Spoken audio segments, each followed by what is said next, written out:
Thanks for tuning in to the Pacey Performance Podcast this evening. I'm delighted to welcome Lee Taft. So welcome to the podcast, mate. Hey, Rob, I'm so excited. This is awesome. I've been excited ever since you invited me to be a guest. I'm looking forward to it. Oh, it's great to have you on. Like I said before, I'm always a little bit nervous when someone on the other end of the line actually does a podcast themselves. I feel like you guys definitely know more than I do when it comes to this stuff, but really excited to get you on. And firstly, thank you to Loren for, I spoke to him about who are his go-to guys in this at the area of speed and change direction. And I think he replied within 2 minutes saying, Lee's your man. So perfect. That's great. He's awesome too. He's such a great guy, great coach. So I'm honored he said that. Yeah, I think he was actually on the golf course. So does he play golf? Am I just making that up? He could be. Could be. I don't know, but yeah, I wouldn't be surprised. He's a great athlete. Yeah, he came back to me straight away saying, Lee Taft, that was it. And then, he said, I'm busy, but I'll come back to you. So yeah, I appreciate Loren making the intro and things like that. So thank you for coming on. But anyone that doesn't know who you are, do you just want to give us a bit of a background on kind of work from back to front and what you're doing now? Absolutely, yeah. Thank you. So I started. This is about my 31st year in the profession. I started as actually my degree was physical education. So when I graduated, I went right into teaching. But right in that first year, I was a basketball coach, football coach, and I coached track and field. Plus, I was kind of the de facto strength coach for the high school back then. There wasn't really much going on at that time in the 80s. So I did that for a couple of years. And then I left to do my master's at the United States Sports Academy in Alabama. From there, I ended up at, it's now called IMG. Everybody kind of knows IMG. Well, when I was there, it wasn't IMG yet. It was still Bollettieri's Tennis Academy. And I was a strength and speed coach there back in 1991. And so I went from that academy. I ended up at another tennis academy being kind of the director of performance. And then that's when I started. After that, I started getting into my own facilities. So I've been the owner of a performance facility, since I think the first one we opened up was in 1994. And so I kind of went back into coaching, but I always had my business going all these years. And then over the time, Rob, as you know, the more you get, the longer you're in it, you start to take on different interests. And so now my strongest interests are helping coach other coaches, helping younger coaches that are coming up and sharing experiences and trying to help, just like all of us have been helped by, older coaches in front of us. So that's kind of been the journey. And, I still feel like I got so much to learn. And by listening to, I love the guests you have on your podcast and other podcasts. I'm a huge, funny thing is I get up really early. I go out in my garage and I work out and I put a podcast on. So I'll listen for an hour or 2 hours, and every single day I'm listening to something new. So that's kind of where I'm at now. I'm enjoying it. Awesome. I'm always interested to hear what podcasts people listen to. So apart from the sports performance world, therapy world, what are some other podcasts that you listen to? Where are your influences? Yeah. So I'll listen to business. I will literally do some obscure type things. Like I have searched odd businesses like maybe like a medical or a dental or something where people are really successful. And I listened to how they became successful, the steps they took, because I just think, success leaves clues, right? We've heard that before. And I don't care what profession you're in. If you model behaviors, you got a better chance than not of being successful. So I will listen to a lot of different things. You know what I love to listen to? I love listening to neurology, the brain. So there's a couple really good professors out in Stanford I'll listen to, and just different neurological things. It's funny, lately I've been studying a lot about sodium and salt. Okay. Just because I've been learning about how that's almost like it's a performance enhancer if it's done right, and people lack. So there's been a lot more research coming out. As where years ago we were always told how bad it is for us. They're saying no, that's one of the issues that people are having is they're low in salt. And so that's, so I literally get caught on something and I just dive into it. Go in the hole. Yeah, there's nothing, there's no holds bar. I go after anything. There's on that, just while we're on podcast, there's one podcast that you might be interested in listening to. It's called How I Built This.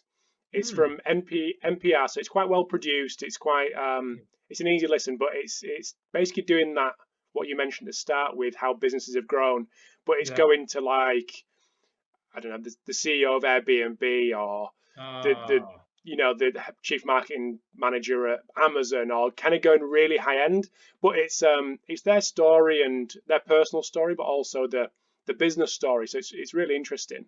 Yeah, I love stuff like that.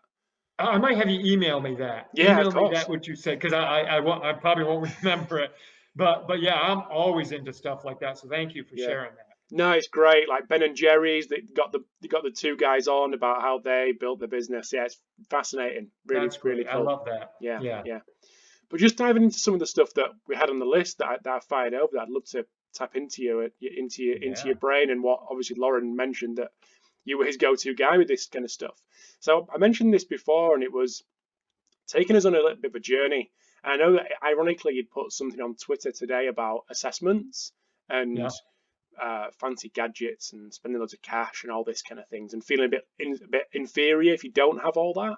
Yeah. So just starting off where many people start off, which is the more structured assessments when it comes to change direction.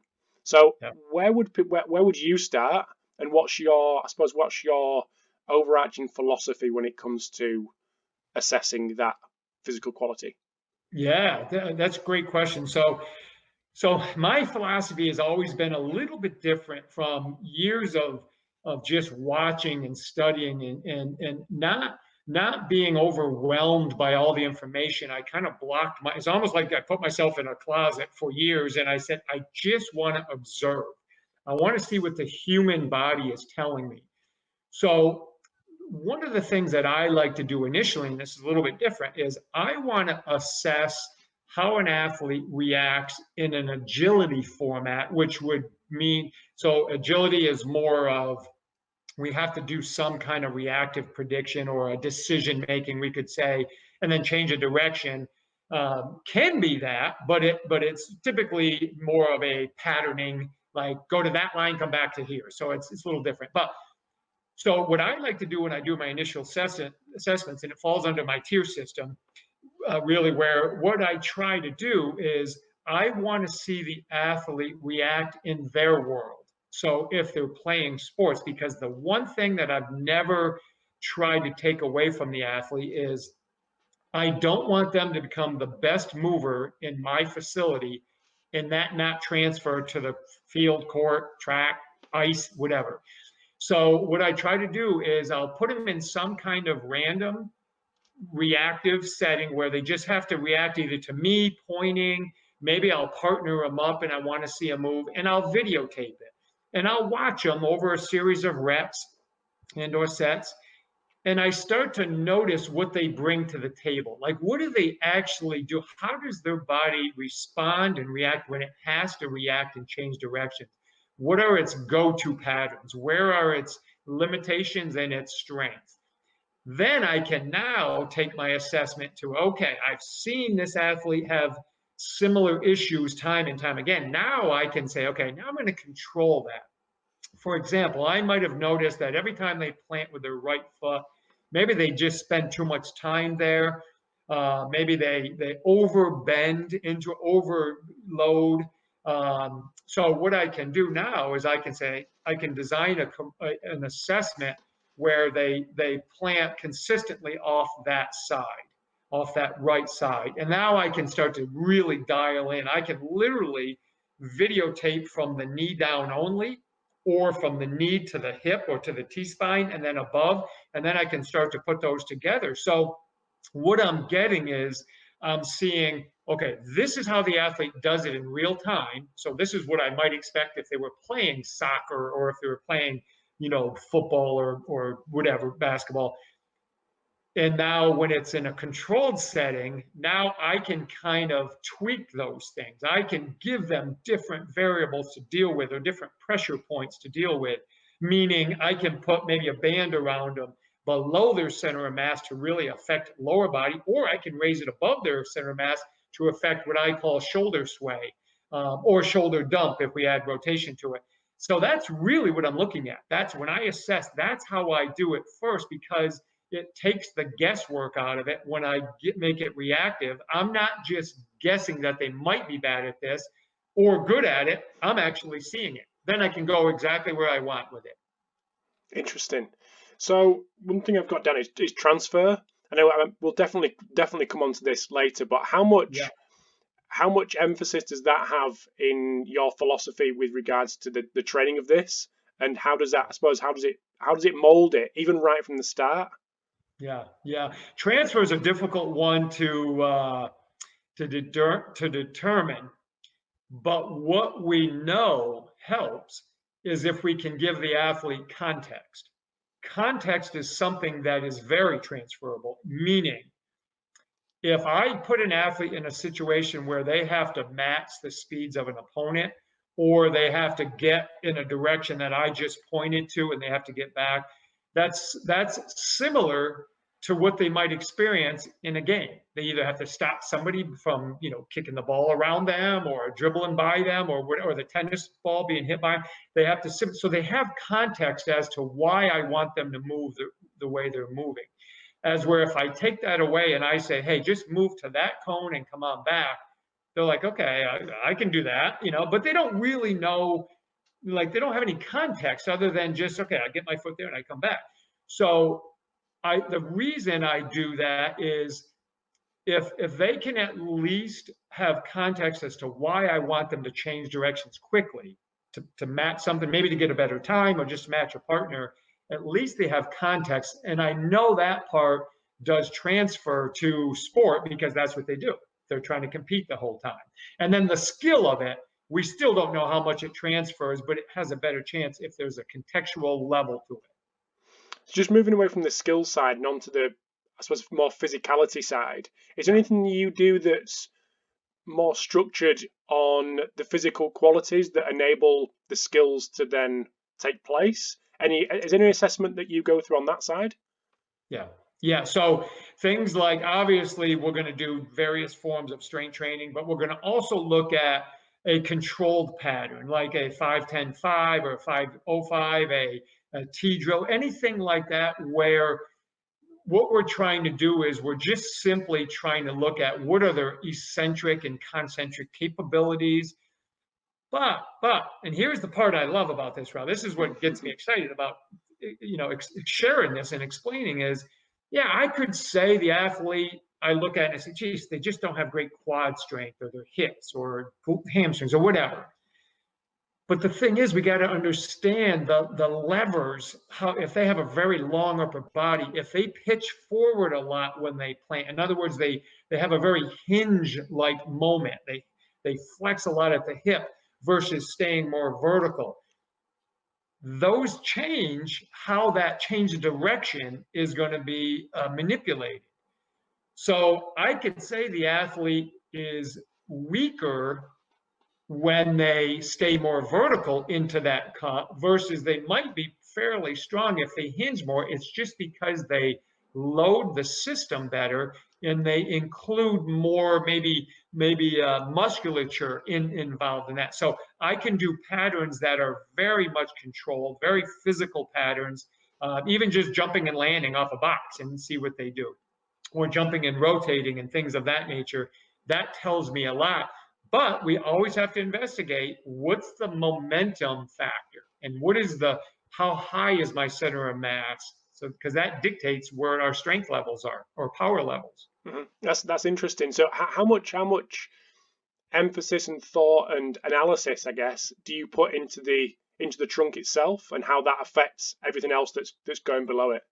A lot, an awful lot, because I have seen a tremendous amount of perfectly placed footwork, leg angles up to the hip be exactly where you want it, but it became less than effective because the upper body didn't allow the kinetic energy to travel through the ground, up through the foot, through the knee, through the hip, and out. So really what we want to see, this is my foot, this should be my backside shoulder. So if you're looking at me right now and I'm cutting to go that way, the force should come up and out my lead shoulder. Well, if I planted and I did that and it goes out my ribs, now all of a sudden I'm creating stress on the knee, maybe a valgus moment or an overpronation, which we need some pronation because that's a loading, a propulsive moment. But so yeah, the upper body is critical. But what happens if we do this and we rotate? Now we've even weakened the system to a degree, which tells us, well, we better maybe put the athlete in those situations so they can better manage them when they do get there. So I'm real big on, let's not mummify athletes. We have to expose them to the potential of the threshold levels we have. Mm-hmm. That was my next point of how much of a determinant that is for potential injury in that change direction. I suppose that's why you put so much emphasis as well into it. Yeah, exactly. And I think what we can do is we can put athletes in situations that are challenging them in less than optimal positions, but very controlled. Mm-hmm. So I can literally have them do like a 3-dimensional warm up where maybe they're lunging to the side a little bit and then they side bend. Well, that's immediately going to create tremendous force on my adductors versus if I did it the other way, it might be more of an abduction moment. So I can do things very controlled and then gradually speed it up as they get better and then add things to them and then make it more reactive so that we can say to them, hey, you've been there before. Your body at least has had the opportunity to proprioceptively feel that. But if you've never been there before, that's what scares me. Mm-hmm. Is that something that's developed over time in your career, or have you always had that thought of let's put these guys in less advantageous positions, potentially, if it was in an open environment, potentially dangerous positions with injury, but in a controlled environment, we're all good? Have you always had that philosophy, or has that been more comfortable with that over time? Yeah, I would say probably over the last between 22, 23 years, because I've gone through internships and things where I've been around people that kind of talked like that were not talking that way back then. And they would say, listen, you've got to make sure that your athletes can protect themselves when they're not ideal. And that's the mark of good coaching it's just like like in a sport of volleyball or basketball or soccer, when you're out of system, like things are going haywire, can your team regain control quickly and make something positive out of that? Well, I look at athleticism the same way. Yeah, I might be getting off balance. Think of downhill skiers. Mm-hmm. Yeah, it might be on the edge, right? But can I still pull it off and be able to still be productive and safe in that manner? And that's why experience is so great. The more you do things, the more chances you have of reaching your threshold and surviving it and then coming back and live for another day. So just keeping on the topic of assessments and I suppose initial thoughts and what you'd go through in them first initial phases of being with an athlete, does that change whether you were the younger youth adolescent athlete versus a seasoned pro? It does to an extent. Here's the thing that I've always felt. Movement skills, so whatever I'm assessing, any of those, they're not biased by age, right? So my 7-year-olds and my 27-year-olds can do the same thing. They can both move laterally and jump and do this. Now they do them at different levels, different speeds, different power equations. But where it changes is when you're dealing with younger kids that an assessment sometimes is an intimidating factor to them. So I try to assess them more in a free atmosphere of play. Like, for example, I might say, hey, let's start at this line. I want to see you run to that yellow cone, come on back, then go way down to the blue cone and come on back. I want to see how fast you can do that. And I'm watching, and I might even time them. And then I'll say to them, hey, did you realize you just did that in 7.2 seconds? That's like a gym record for a 7-year-old, So, but I'm looking at it and saying, okay, there's some things I got to work on. They have no idea. But if you walk them in and say, hey, we're going to do this structured assessment, and I'm going to be testing you, now you don't have the same psychological athlete in front of you. They're a little bit intimidated. But if I have a professional athlete that has been poked and prodded, and they're like, okay, all right, another assessment, what are we going to do? They're okay with that. Not that I don't want them to have some relaxation as well, but that is where it varies. Now, as we get higher levels, not only do I want to know like the 7 movement patterns of a higher level athlete, but I'm going to hit the specific needs of them more. As with a younger kid, I don't know how specific I have to get. I just got to make sure they can manage those 7 patterns that I like to cover for speed. And then I can start drawing my plan up based on what I saw. So it's pretty much across the board. It's just the psychological part is where I'm real careful with the kids. Mm-hmm. It seems that your assessment criteria or assessment processes are quite very visual in terms of your analysis. How does that marry up? And it's a conversation I've had with quite a few people on here actually, especially in the youth side of things, when play and becomes part of a structured program. An unstructured aspect becomes part of a structured program, and how potentially nervous people get without being able to put a number on things. We like to put a number on it. You're a 5, you're a 6, you're a 7. So with that unstructured, more visual aspect of an assessment, how do you then potentially communicate that to a coach or even a parent or even the athlete without getting too complex and, I suppose, overcomplicating things? Yeah, exactly. That's a great question. That's a concern, and that's the art of communication. So one of the things we did at my speed academy that I had, especially in New York when I had my place there, is I would teach my coaches, and I did a lot of it first, so my coaches learned it obviously from me, is we videotaped everything we possibly could. So I could sit down with a parent and say, look at this when your child came in on, December, 1st and trained. So now look at, here it is, April 1st. Look at the difference in the movement. And they're like, holy cow, that's totally different. But I can also say to them, their time that we measured isn't that much different, but look at the efficiency in the clean. And they're like, that's what we want to see. They look safer. They look like they're moving better. And I said, they got, slightly faster, but I said, this proves to us that it takes time. There's central nervous system things that have to happen. They could be in a growth spurt that could have maybe kind of chipped some time off them. It could have been a great day on that initial assessment, and then the next time we tested them, maybe it wasn't such a great day for them. Maybe they weren't feeling well. So, but I said the visual of how they're moving never lies, but the numbers can lie. The numbers can tell us. I could have shifted the numbers to make them look fantastic in our favor, but I won't do that. But the actual video doesn't lie, and the parents are usually like, that's totally different. And a matter of fact, a lot of them will say to us, well, we see them moving better when they're now playing soccer or lacrosse or whatever. So that's how I do it, and I keep it very I try to keep it very comfortable and honest. I try to keep it very honest with them. I'm like, assessments are just what they are. I can't on these numbers because of kids, you never know. They may be real sleepy, didn't sleep well that night. Now the numbers are going to look bad. I've seen that a lot of times at the collegiate level. Even though the athletes are moving and performing so much better, now they go take a test, 6 o'clock on a Monday morning, being in college, that's not the greatest time to take an assessment test. And they didn't do very well. I'm like, well, that doesn't prove that they're not improving. So yeah, that's kind of how I look at it. Keep it very comfortable for them. Yeah. So when you're going through and just trying to paint a picture of what people may be thinking going through this assessment, which is very visual, very much based on video. As a younger coach, a coach may see that and go, there's just so much going on there. Like how are you sifting through that? I suppose that comes with obviously experience and prior knowledge.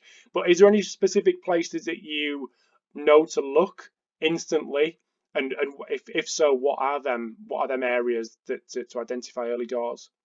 Oh yeah, Jeff, that's a great question, because everything that they do, every kind of test, should be based on a model. So I don't care if you're testing them on a squat, maybe it's a body weight squat. Well, what is the model that you live by in that squat? What should it look like? If I'm doing a lateral shuffle, we have a model, the lateral gait cycle. This is what it looks like. This is what the front leg should be doing. So when I'm dealing with my interns or my younger assistants, what I would do with them is I would just give them the big rocks. I would just say, hey, look at these 3 to 4 things. Okay, this is, you want to see arm action here.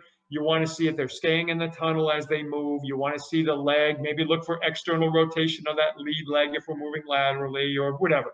So then they could go directly to those 4 things. Then over months, I start to say, okay, well, this is the thing this is why you're struggling not seeing this, because you're not noticing that they're lacking internal rotation on the back hip. And so we just give them sequences to go through, but I tell them, you don't need to know what you don't need to know. You don't need to know this yet. Let's get good at this first.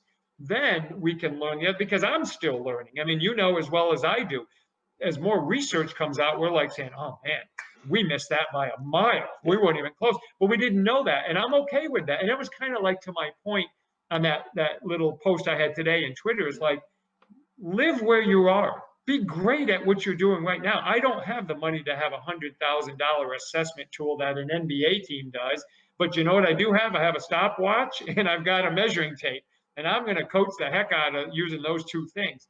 So that's the same kind of concept that I'm talking about with my younger athletes. Just get great at arm action. Get great at where the leg should come when it recovers on running, or jumping, how our hips should load and ankles should load. And that way it keeps it very simple. And they become experts at those little things. And then I can add more to it from there. Mm-hmm. One thing that I've spoke to quite a few people about recently, and this is more on the acceleration, top end speed side of things, but I'd like to bring that into a change direction arena as well. And that's fitting a model, i.e. a track and field athlete model, say for a sprinter, into a field sport athlete, and how that may cause potential issues for looking to this kind of goal, ideal scenario for that sprinter, and especially with the influence of the track and field guys on the team sport guys even more and more. When it comes to models and different athletes and from different sports, are you modifying what your model looks like in terms of what the ideal is and what you're trying to, I suppose, create with these athletes in these positions? Yeah, that's a fantastic question. And I really don't change much, and I'll tell you why. I think if we can coach the models of the best athletes in those sports, or the sport itself. So if we think, what's the best sport to look for pure acceleration? Well, it's track and field. It's a sprinter coming out of the block. So if we can get our athletes, close to that, we know we're not going to make a volleyball player look like, an elite level sprinter. That's not the point. But if we can coach to those models, we have something that we can always hang our hat on, something that we can always come back to, and we can always reference. When we start changing our model for every single sport, it becomes very dicey, because we're not really sure, because now, does a back row player in volleyball have to have a different model than the middle blocker? Because they do different things. So what I do, and I've always said this, the sport that the athlete plays will absorb the movement pattern they need to play that sport in the position in that sport. So a forward in soccer is going to absorb the movements and the nuances of how to run, knowing that they have to have their feet in position to make a play, and potentially do that with contact on them. So we can take the model of sprinting, teach them how to sprint or accelerate, and then allow the sport to absorb how they really are going to move. Like a basketball player is another example, right? They may accelerate explosively for 2-3 steps, but then all of a sudden they got to stand up and change directions. The sport will take care of that. The repetition's there. Our job as strength and conditioning coaches or movement specialists, let's build a model out of those best movers in those sports. So if I want a model for lateral movement, I'd probably pick basketball, because that's probably the sport where they move laterally, or maybe parts of a soccer goalie. If I want to look at different sports that those are the best movers in that particular movement pattern, then we just follow that model. That's pretty much how we'll do it. And it keeps it very simple and controllable, knowing the sport will take over from there. Mm-hmm. Awesome. I know you and Loren went into quite a bit of depth on your podcast with regards to the foot and the importance of it. And it's something that we touched on, me and Loren, when I had him on a couple months ago now. Yeah. Would you give us your, I suppose, again, overarching thoughts on why the foot is so important, especially in a change direction, and then we'll move on to deceleration a little bit later on and the importance of that. Definitely, yeah. So I always tell my athletes, and I tell the coaches or other performance coaches, I'm like, what's the first thing and the last thing to touch the ground, unless they fall, right? It's the foot. So we want to make sure that we understand what is it that we're trying to attain when we change directions with regards to the foot, right? So when my foot touches the ground on a cut, so let's just use a lateral shuffle. It keeps it very visual. A lateral shuffle, and I'm going to change directions doing another lateral shuffle. So when I plant my foot into the ground, I have to make sure that I'm as close to perpendicular to the direction I'm going to go as possible. When I do that, a few good things happen. That allows me to get some tibial internal rotation, some pronation occurring to the foot. I can start to load towards the great toe. I can get the medial heel on the ground. And all of those things send signals up the rest of the body to turn on muscles to be supportive, but also be stabilizers or mobilizers as well. So now once I hit that foot into the ground, the other thing that we're always assessing is, because when I grew up, we were always taught, get on the balls of your feet and don't let your heels touch. Yep. Well, if I do that, we know that now the ankle joint is what we would call open or exposed. It's plantar flexed. Dorsiflex is a loading and a propulsive type moment, as we're plantar flex, we're going to extend and we're just less stable when I load. So if I get on the upper third of my foot only and the heel is up pretty high, I've really exposed myself to, frontal plane motion. And I not only, even if I didn't hurt myself, I just don't have much stability, and I've reduced the amount of friction that I want. So if I have a full foot contact, knowing that my shin is forward, which means most of the weight will be pushed towards the mid-forward part of the foot, now I can use that friction to my advantage. I can use the loading and that internal rotation, slight internal rotation to my advantage. And then eventually, when I push off, I can go off the great toe, which now sends signals up the rest of the body through the perineals right up to the glutes. Now I'm in a great position. So foot's everything. Now, here's the cool thing, Rob. If my foot just turns out, 10 degrees, 15 degrees, which we see happen, now we move into what's called knee glide. So imagine I'm doing a front lunge, and when I lunge, my knee just shoots way forward. Well, the more I open up, the potential for my knee to track forward versus being able to quickly amortize and turn me back in the other direction goes away. So that's why I got to be real careful not to plant with my foot externally rotated when I want to change directions quickly, because I'll knee glide and I'll get way, way too much pressure into the knee and the quad having to do all the work. Mm-hmm. You've mentioned the toe quite a bit there, quite a few times. Is there anything you do to isolate that in a training setting to help all the things that you've just mentioned? Yeah. So I'm real big on during our warm-ups, and even sometimes in the body of the workout, we do a lot of backward stuff. So so if you kind of just squat down, okay, so if I get an athlete, just tell them to bend their knees, okay, even if it's a quarter squat, and now walk backwards. One of the things I want them to be able to do is go down onto the tip of the toe and then dorsiflex the toe and then get to the ball of the foot, then roll through and eventually to the heel as you shift over it. And then the other foot does that. So we'll do that. So they'll walk backwards like that. So what I'm trying to do is get them proprioceptively aware of what it feels like to be there. And do they have adequate dorsiflexion in that toe, and especially the great toe? Because if not, they'll either overpronate or the foot will evert, and sometimes it'll even, sometimes it'll even go supinated. They'll do some other stuff. So we really work on that. But then I want them to be able to plant into that back foot and then push off it really quick. So now I'm starting to go from this slow eccentric now propulsion. And then we'll do that on each side. Then we'll do the same thing, but go lateral with it. So if you can imagine me walking lateral and then crossing over, touching, going into pronation, and then I hit that other foot and we just kind of creep our way sideways, trying to open up the toe joint, the ankle joint, and the arch and the mid-tarsal joint of that foot as well, because it all connects. If one's not working well, the great toe is kind of left by itself. Mm-hmm.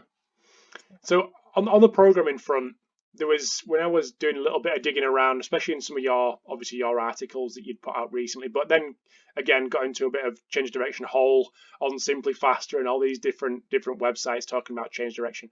And one thing that came up, which seemed to be quite a common theme probably over the last 6 months, was a re-emergence of the closed drills versus open drills argument.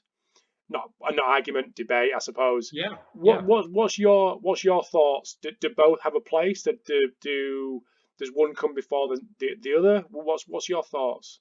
Yeah. That's such a healthy debate. It really is, because the one thing we have to understand is we need both. We need both very much so. Some athletes need more than the other, right? But again, if we go back to this concept of context, my biggest fear is that my athletes are going to be absolute superstars in my facility and then be terrible when they go play sports, right? So I'm very cautious not to have them get too comfortable living in a pattern at which they can do in their sleep.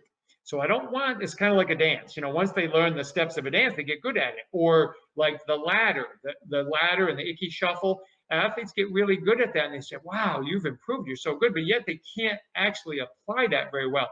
But those movement patterns, so the change of directions, closed drills, are perfect to attack physiological demands. If I want to work strength in my hips and my legs and my feet that we just talked about, I might say to an athlete, hey, we're going to get 15 plants on this right foot, and you're only going to go 3 meters, and every time you plant, you're coming back, and we're going to just rep that out, because I don't like how you're managing that right now, so we're going to hit that for a little while.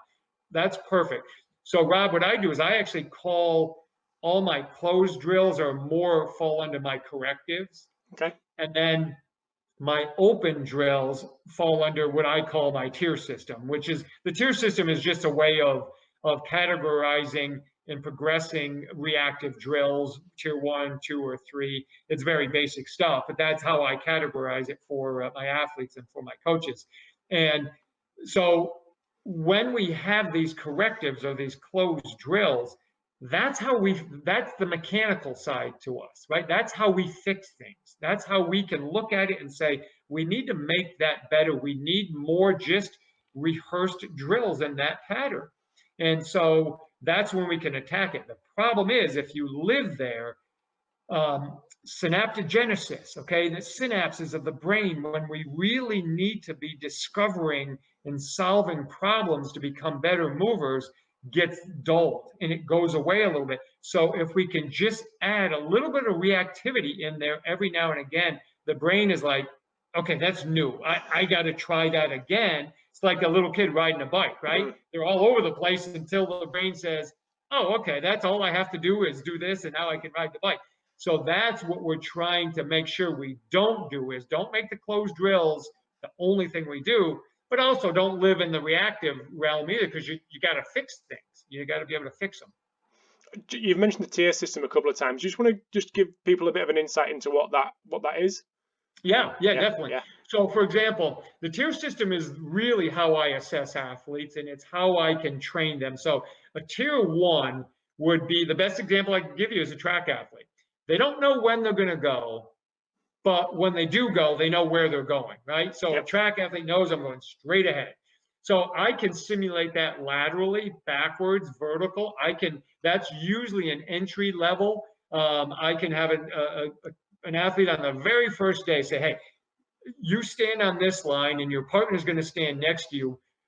Partner number one can't move until partner number two goes. So what am I doing? I'm giving them context as to they have to be prepared, they have to be loaded, they have to be ready to go. And I might only have them accelerate for 5 yards or 5 meters, very safe, very comfortable, but they have to get ready to go. Now, a tier 2 means they don't know which direction they're going to go and they don't know when, but they're only going to go one time. So, for example, I guess like a baseball player stealing base would be a good example. They might go to the right or they might go to the left, but that's it once they go. A tier 3 is just like the tier 2, but it would be more like a mirror drill. So if you and I were mirroring each other and wherever you went, I went, we now enter change of direction into the tier system. As we're tier 1 and tier 2, there's really no change of direction. It's just let's react and go. But it's all built on a stimulus and a perception of how to move. Mm-hmm. Again, while I was in this change direction Lee Taft hole on the internet, and one thing that came out quite a few times was coaching out unwanted movements / habits. And I wanted to get if you've got any examples. I mean, there's plenty online that you've spoken about. One was the initial backward step before moving forwards, and there's a little bit of discussion around that, especially on I think it's on Simply Faster as well. You just want to talk to us a little bit about some of them potential ones that people may want to coach out, but actually are there naturally or not even needing the time to coach out. Exactly. Yeah. So just to give a little background on it. So back when I was a college basketball player, this was in the mid 80s, I started watching film. The coach used to make me watch film. And so I can remember he used to say to us a lot in practice, he'd say, stop stepping backwards before you guys go forward. I'm like, why not? I didn't know what he was talking about because you don't feel it, right? When an athlete takes off, you don't think about moving back. So I started studying film. And the cool thing is, Rob, I went way back into the 50s and 60s, and I started studying old athletes who didn't have people like us. They didn't have performance coaches. They just had their coach, right? And I noticed, well, they're all doing it. So that started me on this journey for years and years. And this is what I really meant when I said I locked myself in a closet and I just watched. I didn't bias anything. I didn't discriminate against any movement pattern. Say, no, you can't. I just watched and I took notes for literally years. And I said, gosh, it didn't matter if it was a 7-year-old, a 27-year-old, or a 57-year-old. When they had to react really quick, 99.9% of the times they repositioned their foot opposite of the direction they were going to go. So if I had to take off 45 degrees to my right, my left naturally went, and I documented all these things. I didn't know why. I was young. I didn't get it yet, but I knew it was happening. So when I started even training, I never told the athletes to do it, but I never discouraged them, as where other coaches were saying, stop taking a full step. And I'm like, you can't stop them from doing it. That's why it's a natural thing. And then what I started to study was the nervous system. And I said, gosh, so the sympathetic system is really there to protect us. It gives us this fight or flight. And that's what the athletes are relying on. Even though it's not life or death, it still falls under that fight or flight. I either have to attack you or escape from you. And so my body naturally goes into this protective mode, and then it kicks into the stretch shortening cycle and why we need that. And this term stiffness that we like to use, but it's basically just being better at the stretch shortening cycle. And so that's really what it is. So an athlete standing in an athletic stance, let's take a tennis player at the baseline, and all of a sudden the opponent gives them a drop shot. Well, you'll notice they automatically, one leg goes back and then they shoot themselves forward really quick. We see that in basketball. We see it in soccer. Now, sometimes the athlete all of a sudden has a ball chipped over their head or a lob over their head and they have to turn. We call that a hip turn. So the plyo step, hip turn, directional step, I came up with these names just to describe what I saw literally back in the late 80s, early 90s, because I was just trying to put a name to it. And I knew what plyometrics was. And I said, well, it looks like a plyometric step. And the other one looked like a hip turn. And the other one looked like a directional step. So I, not being very smart, I was like, all right, I'll give them those names. And that's where it all came from. And but what I kept noticing is, gosh, I really don't have to teach that. I just have to clean up the mess around it. Like I got to make them more efficient, or physiologically give them greater strength or elasticity or whatever to support what their central nervous system is craving. And so that's really how it all started. And that's, yeah. So when we try to coach an athlete out of something that they do intuitively or innately, we have to ask this question. We have to say, why did they do that? And what would be an alternative that could have made it better?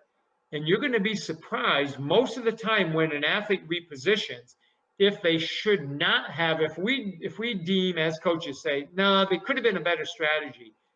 The body is never wrong. It might not move efficiently, but it's going to do what it has to do in the current posture or state that it's in. It might not look pretty, but it's going to do it. Now, if we fix the strategy, maybe get the athlete a little lower, maybe a little wider stance, maybe whatever, now the athlete all of a sudden moves more efficient. Well, it wasn't the movement pattern that was wrong. It was the strategy that was wrong that the body used. And so that's why I always try to express to coaches, rather than getting on the athlete for keep doing the same thing over and again, ask, why are they doing that? And it should take that long. It should say, oh, well, of course, their shoulders were back or they were tilted. And that's really where we want to get to. So now we can look at any model and say, okay, there it is. Because their body was like that, the body just said, all right, that's how you want me to move. That's what I'm going to do. So It's kind of fun to look at. Yeah, so that's what you mean by cleaning up of these? Yeah, okay. Exactly. Yeah. Exactly. Yep. Yeah. So just moving on to deceleration and isolating, I suppose, that part of the potential change direction. Is there anything that you do assessment-wise to dial in on that specific element, the actual slowing down of momentum part of the change direction or cut or whatever it may be? Yep, definitely. So deceleration for me shifts closer to the weight room than it does to speed and agility. Okay. And I'll explain why. When we teach an athlete to decelerate and stop, that is a movement that doesn't happen that much in athletics. When I stop, I'm usually either a long jumper, a triple jumper, or a gymnast landing a vault, right? Other than that, in most sports, if we do stop, we kind of walk out of running, right? We don't usually just stop and freeze. So when we train it, what I do is I shift it more over to this eccentric loading that I might want to see in the weight room as well. So whether I'm doing a lunge stop, a lateral stop, a split step or a jump stop, a reverse of those, an angle or a rotational stop. There's like 8 to 9 patterns that we'll go through in our deceleration sequences. And so what I'm looking for when I assess is, how does the athlete manage their mass and momentum and be able to stop as directed by me? So if I say, run to that cone 5 meters in front and do a left foot lunge stop. So the left foot comes out like a lunge and I stop. I want to see that they can enter the ground with the heel, because that means the shin will be out in front, which starts slowing down mass. I want to see that they can absorb and the foot goes into dorsiflexion. It goes plantar flexion, dorsiflexion, the knee rides over the toe. Then the quads are very active. And then eventually the shoulders start moving forward, which turns on the posterior chain. But initially, I've got to have those quads strong enough to be able to stop that initial dynamic flexion of the knees, sinking me into the ground, right? That's what I look for. Whether I'm doing bilateral in a jump stop or unilateral in a lunge stop, or lateral. So if I'm shuffling laterally, same thing, right? I want to see those types of things, and I want to see that they can manage their weight, their mass and momentum quickly and be under control. And be under control when they do it. So I keep it very, very simple. And that's how we break it down with all those different 8 to 9 patterns, just really controlled. Someone you know well, James Baker over in Qatar, uses the K box for, I think, around this area. Is that something that you believe in terms of that modality for training for this physical quality? Or if not, is there any other areas that you focus your time to, like you say, this link to the weight room? Anything that happens in the weight room that actually transfers to this quality out on the pitch? Definitely. So I personally do not have a K box, but I've used them and I've seen them and I've looked at the research, and I think they're fantastic because, man, if you can crush yourself on that thing. Absolutely. Yeah, that thing that can make you lose your lunch really fast if you're not careful. Absolutely.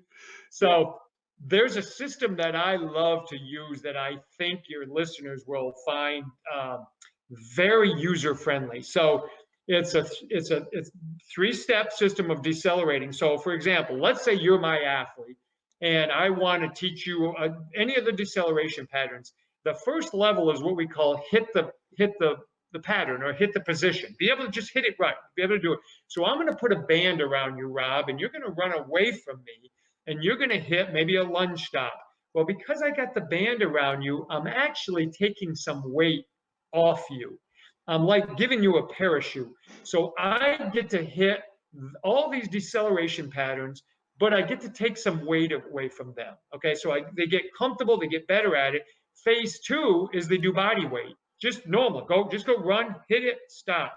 And then when I see that they're getting good at it, now I get in front of you and I pull you into me. So I'm actually increasing your mass and momentum, and I can do it in a really small area because the band will pull you quicker. Now that's kind of like the K box, but it's done dynamically with the exact same pattern you might have to use running, right? So we can use that system for return to play of an injured athlete. I can use it with a professional athlete that's coming off 8 weeks off the season. They finish the season and get ready to start up again, but they're not ready to go that hard. I can introduce it. I can introduce it in the warm-up. I can do it anywhere, but a lot of times I'll use that before we do strength training because it initiates a great proprioceptive stimulus and it gets them tremendously warm. We get capillarity density. It's great to do, but they're learning how to stop their mass and momentum. And it's a real nice way to introduce, and it's inexpensive. It's just bands, just get some tubing and you pull them or resist them. How much drilling would go into, I know you've just mentioned exactly that there, but in terms of the maybe more experienced athletes, would you still start off reasonably low level, or what would you kind of, I know you've mentioned some progressions there, but I suppose what would your progressions be moving forward to more experienced guys? Yeah, right up. So for example, and this is what I've done with like pro tennis players, during the warm up, I'll put them in that phase 1. So just let's get loose. But by the end, we're at phase 3. By the end of the exact same workout, now I'm pulling them. So you can go through the gamut. You can run the whole gamut in a workout, or you could do that over a period of weeks. You could progress them forward. But when I'm with a higher level athlete, they already know how to decelerate. They're good at it. They've got the tissue qualities to be able to manage it. We'll go right into those things once they're warmed up. We'll jump right into it. Now, depending on what my goal is for the workout, and more importantly, what I want them to do the next day or whatever, it depends how much volume I'll go. I'm not a big, huge, high volume guy. I'd rather get my volume over periods of days, weeks, that way than crush them in one workout. Then I'm trying to recover them over the next 2-3 workouts, So we might do, for example, I might say, hey, let's go ahead and do 2 sets of 5 reps at 5 meters on each leg for a single leg, a unilateral lunge stop. But then I'll say, okay, now let's do 1 more set on each leg of a lateral stop. So it's 3 sets of 5 reps, a total of 15 for each leg over 15 meters. But the thing is, I'm pretty picky. So if they do a rep that I don't like, doesn't count. Don't count. So it could end up being closer to 20 reps by the time they're done. But if they don't hit it right, but that's why I always build a cushion in there. So, because 20 reps for a high level athlete on each leg, that's not a real lot, compared to how many they're going to get when they actually play. So yeah, that's what we try to do. Awesome. Well, I think we could probably go well, I'll probably ruin your day, but go all afternoon and all evening. I love it. But yeah, but just try to keep it around about an hour. What have you got? Have you got anything coming up? I know we're struggling in this time, getting out and about and clinics and things, but is there anything you've got coming out personally that you could potentially share with people, even if it's just little videos and things that you've got online, which I know you've been doing loads of, which have been great, and were part of my Lee Taft digging that I did prior to this. Thank you. I appreciate it. Well, the one big thing that we're really working on now is we got a little membership group. It's called the speedtoolbox.com, and it's what it is we're really trying to give coaches of all levels, parents, athletes, a place where they can find daily videos, teaching tools, breakdowns, and even I go into the business part of because we get a lot of coaches that want to learn how to run speed camps. I've done speed camps forever, how to set them up, how to do coaches, clinics, consulting. So we do a lot of that stuff. And then really, if people just go to leetaft.com, they can find stuff going on. And coming up, the one thing I've done, Rob, over the last 3-4 years that I've really been fortunate to do is we do this retreat where people come to our home for 3 days. We have about 7 people. And we feed them everything for 3 days. And I teach them my system. We go through a lot of stuff we talked about. We teach them how to break down film and break down movement. We go through those 7 patterns and many other concepts. Unfortunately, like you said, with the predicament we're in right now throughout the world, we have to just wait till there's a little more clearance to do that. But because we only do 7 people, we might be able to get people, make sure everybody's safe and come in, and because they're a lot of fun, and we've been fortunate to have people from all over the world attend them, and it's so hopefully we get to do that soon. I'm fascinated. Do they stay in the house? They don't stay in the house. Okay. They'll usually get like an Airbnb or something really close, but other than that, everything's done at the house. We tell them you're a Taft for the weekend, and they actually eat dinner and breakfast and lunch with my family and my dog, and they hang out with us, in the house, and we just have a good time. That's great, and I'm always interested in the business side. I know it comes up all the time when I speak to, especially guys over there who have their own facilities and things. But when you first started getting your own facility, what was the transition like, and the education like on the getting to know the business side of things? Do you enjoy that as much as maybe not as much as the coaching, but is it something enjoyable for you? As I've gotten older, I really do. When I was younger, I was a phys ed teacher.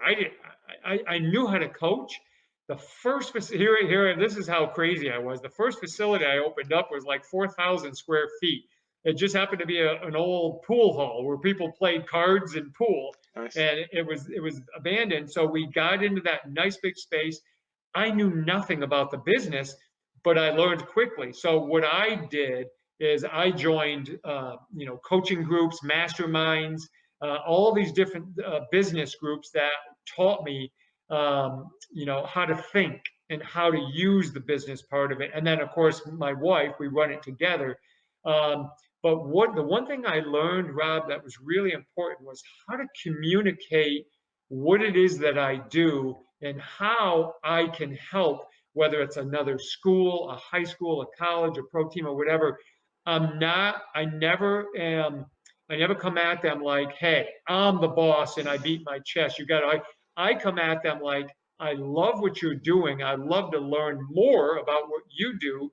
Can I sit and learn from you? Well, what that does, that allows me to get in and now start conversation, and then they get to learn about me. And now we have a level mutual respect versus me walking in thinking I'm up here and they're down here. That's where coaches go wrong. So all these marketing clinics that I do and things like that, that's how I'm able to get in there, because I respect the people that I'm after versus saying, I'm the boss, you listen to me. That doesn't work. You got to go in with mutual respect, and then it'll grow. So when you say marketing clinic, that you're attending elsewhere? Is that what you mean? It's the ones that I run. Oh, you run. Okay. Yeah. I run. So what I teach is how to get into schools, maybe a travel team club, how to get in and how to show your stuff to coaches and use the athletes as demonstrators for free. But I remember this, the very first one I did, I had 120 athletes and 30 coaches watch me. From that, I probably picked up 20 athletes immediately that joined up and signed up for my training facility, my business, all because of a marketing clinic. And then I did like in that particular area, I hit like 12 or 13 schools. And from that alone, my business just exploded. But it's the approach and how you do it. And again, I'm very accommodating and I don't pressure people. Some of them didn't want to do it right off, but about 4 months later, they were like, yeah, we would love for you to come in now. We have more time. And it's about showing them that they're not that far off. Like they show them a good, easy, like this is how our arms should be. But then you show them things that they really need to know and they probably don't know. And that's when they start to feel comfortable with you. By the time the hour is up, they're like, yeah, I want to learn more. I want to know more. So that's how I usually grow my business. It's just by creating a network of relationships. Great advice to finish on. Yeah. Fully on board with that. Fully on board. So anyone that wants to, I know you've mentioned the website there, but social media wise, where can people find you? Yeah. I'm on pretty much any of the social medias at Lee Taft. You can find me YouTube. I think it's just if you Google Lee Taft or actually I don't even know what it is. It might be the speed. I don't even know. I just know I do a lot of stuff for money, but I think if they Google Lee Taft, they'll find you. Absolutely. Yeah. Good man.